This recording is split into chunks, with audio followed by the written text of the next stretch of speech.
Marobe ny olona no tia akoho. Betsaka ny olona no tia trondro. Rehefa antanina izy hoe tia akoho ve ianao, tia trondro ve ianao, dia izy hoe tena tiako mihitsy ilay akoho ka tena ilay taolan-trondro mikarepotrepika iny mihitsy no itiavako azy.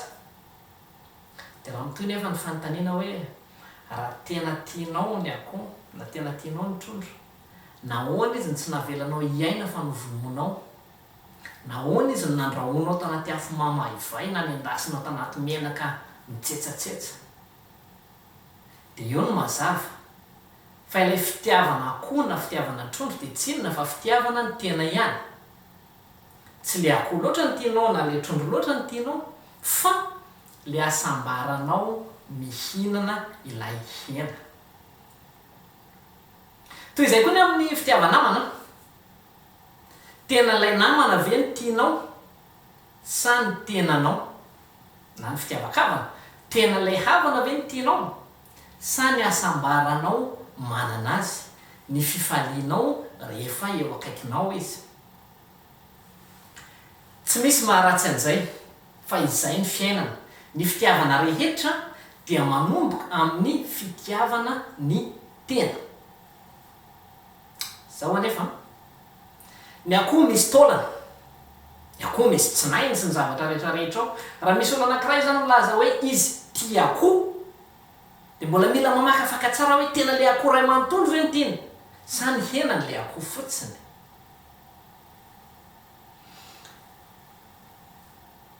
Raha ilay hena fotsiny ny tiany dia mazava loatra, hainy nanala ny volony, hainy nanala ny taolany, hainy nanala ny tsinainy.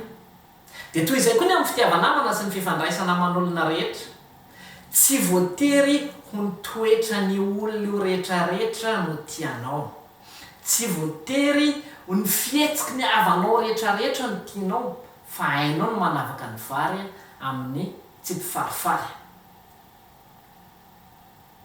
Raha ohatra mantsika hoe tsy tianao ny volona akoho, raha ny volony fotsiny tsy tiany dia tsy ho tianao zany ny akoho rehetrarehetra. Raha ohatra hoe tsy tianao ny kira-trondro, kirany fotsiny tsy tianao dia tsy hihinana trondro ve ianao? Raha ohatra hoe ilay totrany anankiray iny tsy tianao dia tsy ho tianao hoe ilay olona rehetrarehetra.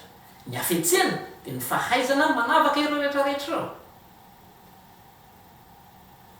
Misy ny olona nefa ny tia mikarepoka taolan-trondro, misy ny olona nefa tia mitsakitsako taolan'akoho. Ireny zany ilay olona mahay mandray ny namany sy ny havany amin'ny toetra ratsy izay mety ananany, satria izy koa tsy tonga lafatra mahafantatra hoe na izy koa raha misy taolana, na izy koa raha misy kirany. Dia ireny olona ireny ilay mahay manaiky hoe tiako ty namako ty hatramin'ny toetrany ratsy sy ny tsara. Amin'izay izy dia tsy fitiavana ny tena fotsiny, fa miampy tena fitiavana ilay olona. Ka ny sarin'ilay hoe mitsakitsako ny taolana na mitsakitsako na mikarepoka ilay taolana dia ilay olona, ireny ilay olona tsy kenda ny taolana. Ireny ilay olona tsy kenda ny mety ho toetra ratsy ny namany tampoka, satria fantariny ilay olona. Hainy mifandray aminy, hainy miara-miaina aminy, ary mety hainy ny miara mivoatra aminy. Satroka ianao hahay manavaka ny vary sy ny tsy mpifarifary amin'ny toetra miparabelona aminao. Satroka ianao hahay mikarepoka sahala amin'ilay taolan-trondro ny mety ho toetra ratsy ny olona manodidina aminao. Satroka indrindra ianareo mahay miara-belona. Satroka ianareo mba olombana.